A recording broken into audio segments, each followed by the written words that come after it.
3 दिनों में बहुत सारी विषयों के ऊपर जानकारी प्राप्त किए। जेंडर, समाजीकरण, महिलाओं के मुद्दे, उन मुद्दों में किस प्रकार की चुनौती हमारे सामने है और उन चुनौतियों को हम लोग किस प्रकार से देख रहे हैं और आगे उनको समझना, सीखना और उसे बेहतर बनाने के लिए जो व्यवस्था हमारे ऊपर थोपी गई है उन व्यवस्था को कम करना। उसी साथ में हम जिन थर्ड जेंडर की बात करते हैं उसमें LGBTQ, ये जो हमारे सामने सवाल है कि वो भी एक व्यवस्था का हिस्सा है और उन्हें भी हमें साथ लेकर चलना है। उसी के साथ में जो महत्वपूर्ण विषय है कि जाति और जेंडर की जो मानकें हैं, जो चुनौतियाँ हैं, उन चुनौतियों को तोड़ के जब हम हमारे व्यवस्था की प्रक्रिया में जुड़ते हैं, उसे आगे बढ़ाने के लिए बढ़ाते हैं, तो हमें उन मानकों के ऊपर किन प्रकार की चुनौती आती है और उन आई हुई चुनौतियों को हम किस प्रकार हमारे काम में लाते हैं। इस विषय के ऊपर हमारे साथ सुभाष जी बात करने के लिए यहाँ आए। सुभाष जी 50 सालों से असंगठित क्षेत्र में हम काम करते हैं और उसके साथ में वो हमारे नेपाली महामंडल के सर्टिफिकेट है। स्वराज इंडिया में वो काम करते हैं। किसान आंदोलन में वो सक्रियता से काम करते हैं।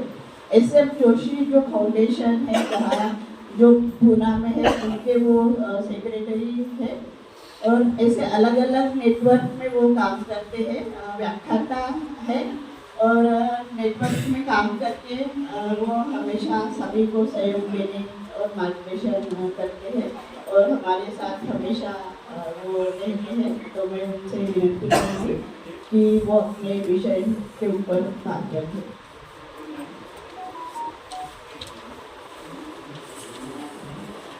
धन्यवाद सुजाता। शुरू में ही आप सब लोगों को मेरा प्रणाम। एक तो कल और परसों 2 दिन मैं आपके सामने नहीं रह पाया, उसके लिए मैं काफ़ी चाहता हूँ आप सब लोगों की। और ये भी शुरू में कह दूँ कि जो आज विषय के बारे में हम यहाँ चर्चा कर रहे हैं और मुझे भी चर्चा करने के लिए जो कहा गया है, सिर्फ इस विषय पर हो सकता है कि मैं पहली दफे चर्चा कर रहा हूँ। मगर सवेरे से मैं कई लोगों से सुन रहा हूँ, आप में से भी कई लोगों ने अपनी बातें यहाँ पर रखी।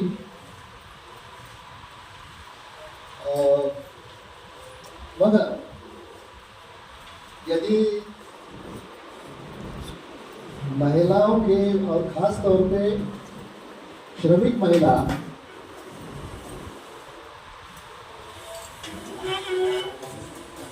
मैं खुद को थोड़ा सा दुरुस्त करना चाहता हूँ। मेरा अपना ये मानना है हर एक महिला श्रमिक होती है, तो किसी भी जाति की हो, किसी भी मजहब की हो, वो श्रमिक ही होती है। क्योंकि ऊंची जाति की महिलाओं को भी अपने घर में काम करना ही पड़ता है। थोड़ा सा पैसा ज्यादा आ गया तो काम करने के लिए नौकरानी जरूर रखेंगे, मगर वो नौकरानी ने काम किया क्या नहीं, वो देखने के लिए फिर उस परिवार की महिला की आवश्यकता होगी। एक तो 2 दिन में आपने कई चीजों की जानकारी ली होगी, चर्चा की होगी। मेरे ख्याल से आप में से यदि जो काम करने वाली महिलाएं हैं या डोमेस्टिक वर्कर बोल के, कचरा बेचक बोल के, देहात में किसान, एक मजदूर, मनरेगा मजदूर, निर्माण मजदूर, तो पिछले 2 साल से एक हमारे देश में एक मुहिम चली है। राष्ट्रीय स्तर पर हमारा पंजीकरण हो रहा है। तो आप में से कितने लोगों ने पंजीकरण किया है क्या? मजदूर बोल के पंजीकरण किए हुए अपने आप में कोई है?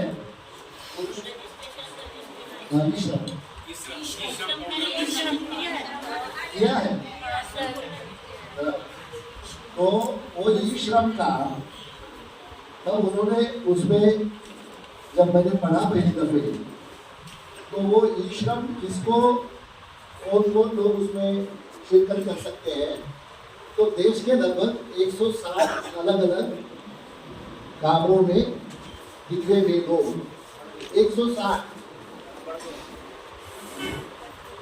तो इसका मतलब सीधा सीधा ये है कि हम जो श्रमिक है, और उसमें सिर्फ महिलाएं नहीं,